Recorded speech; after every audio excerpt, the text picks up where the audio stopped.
Hey guys, sorry, you don't get Andrew today, you get the old head. So Hey, we'll take it. All right, we'll get started with Jeremiah. Eric Bailey. Jeremiah, we've been talking a lot about that 2019 game and the comeback that you guys had, but I just want to ask you, just in general, what makes Waco such a tough place to play? honestly, I went there my redshirt year when Baker was still there. Obviously, I was there a couple years ago, but their fans, every time we play there, they're always sold out. Their student section is actually pretty fun. They're not too disrespectful, but they get you going enough to where you want to talk back, but it's not like super annoying. But yeah, I definitely say the fans, it's kind of close. It's not a huge stadium, but it's small enough to where it feels compact and everybody's against you. So I think that motivates me the most. We'll switch gears, ask you one more question. I wanted to ask you, you think about Caleb, could you have played as a true freshman without playing your senior year of high school? How tough would that have been for you? And how impressed are you that he's able to make that transition?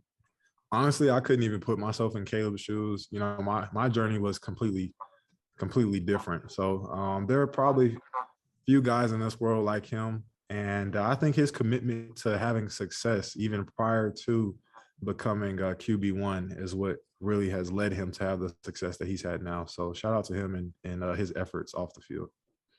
Jeremiah, thanks, man. You have a good week, okay? Good luck Saturday. Thank you. You too. Ryan Avery. Yeah, Jeremiah, good talking to you again. Sticking with that 2019 game, what do you remember about the very end of that game? How closely were you watching that defensive stand there at the end that ended with Nick's interception, and just what was the atmosphere like in the team, the locker room, things like that, right in the aftermath after that comeback? Honestly, those are the only things I remember. Everything else is kind of a blur. I think at halftime, I don't even recall what the environment was like, but I knew it was mostly positive because I remember having a lot of self-inflicted errors that game. But honestly, the only thing I remember is Nick's interception. And then at the end of the game, Jalen Hurts is standing, looking back towards the crowd and just smiling. And I thought that was pretty funny. But besides that, everything else is just go out there and win some way, somehow. So it was a fun game, though. Is that feeling of just everything being a blur? Is that how most games are for you, or just because of the craziness of that game, was it sort of magnified? I think it was just the craziness of that game, to be honest with you. Not every game is like that. But maybe I don't know, maybe I've took one too many hits. I'm not really sure, but I just remember it being fun, and I don't really recall too much else, to be honest. Yeah, I appreciate it, Jeremiah. Have a good one. No problem. Jason Kersey. Hey man, how's it going? Oh, doing good. Hey, Jason. Wanted to ask you about, just as a guy who's been around the program for a while and went through it last year with Coach Beamer leaving, and interviewing for a job in the middle of the season, taking another job. There's been a lot of coaching changes, a lot of speculation here in the middle of the season. How does that stuff affect the current players? I know we talk a lot about recruits, but how much does it affect the current players when your position coach is out interviewing for another job, or when you hear rumors that someone might be leaving? Honestly, you just got to tune in and control what you can control. Speaking from personal experience, it was kind of funny at one point when Beamer was going out for interviews and, doing all that type of stuff. He wasn't here.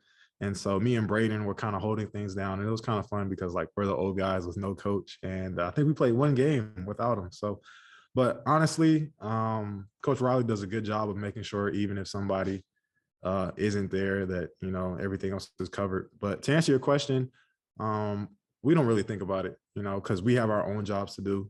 This is our team. We understand that it's a business, and it's just part of college football. Thanks, man. Bob Villa.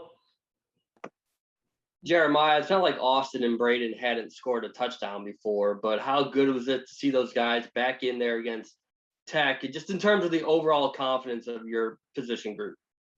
Our confidence has never really wavered. We all know that we're great players in each of our different ways and forms, but it was nice to see both of them get a touchdown. I probably I do have the most in the group so far. And so Braden was we always talk about this outside of football, but Braden's like, man, I gotta get me one, man. He's like, I'm tired of seeing Jay Hall score. But nah, I'm kidding. But no, it was just good to see those guys get in the box, and I'm happy for them. You know, I get more happy to see my teammates have success than my own. So I'm glad they have had those touchdowns.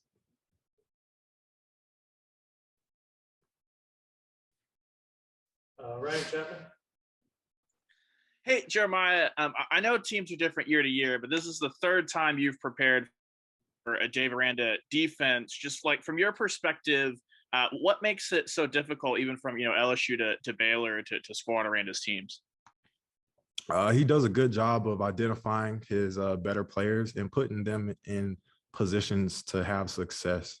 And so when you're moving guys around, not traditionally how most defenses stick to their base defense and have guys in certain spots versus certain coverages, theirs is a little bit non-traditional in a way. They switch things up compared to the average defense, and those little changes make all the difference. And so, like I said before, he does a good job of using his best guys, and we'll be ready for him this weekend.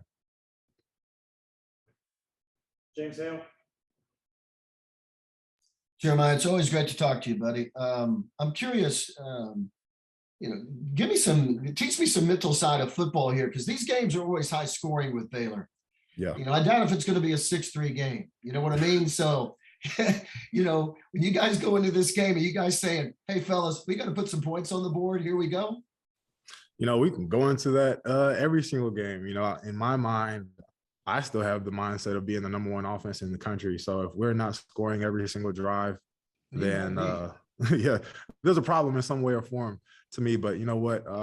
Like I've said before, we just got to go out there and control what we can control, play the best that we can. And, if things happen, then we just got to respond. So no expectations. Responding is the key, though, isn't it? Because they may get 2 touchdowns in a row. Responding is the key, right? Yeah, responding is the key if you have to respond. But, if we're in a position to go ahead and get up and keep that foot on the gas, then we want to do that. So we'll see how the game goes. I'm expecting it'll be fun. Good luck, man. Thank you. Jesse Crittenden. Hey, Jeremiah, it's good to talk to you, man. I just wanted to ask you, you've kind of had a career year this year catching the ball, and you've seemed like you've been a pretty reliable option in the passing game. Just how have you seen your role in the offense evolve this year?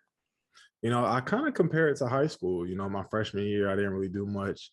My sophomore year of high school had like 3 touchdowns. My junior year, I think like 13. My senior year, 20 something. And so I knew that I was going to have to take time to progress when I first stepped on campus. So obviously I've had those progressive years, and hopefully I can continue this role that I'm on. I know I've already beat my stats and everything from last year. So I'm trying to go out with a bang, man. I'm trying to leave this year on top in the best way possible, enjoy my senior year, and leave with no regrets.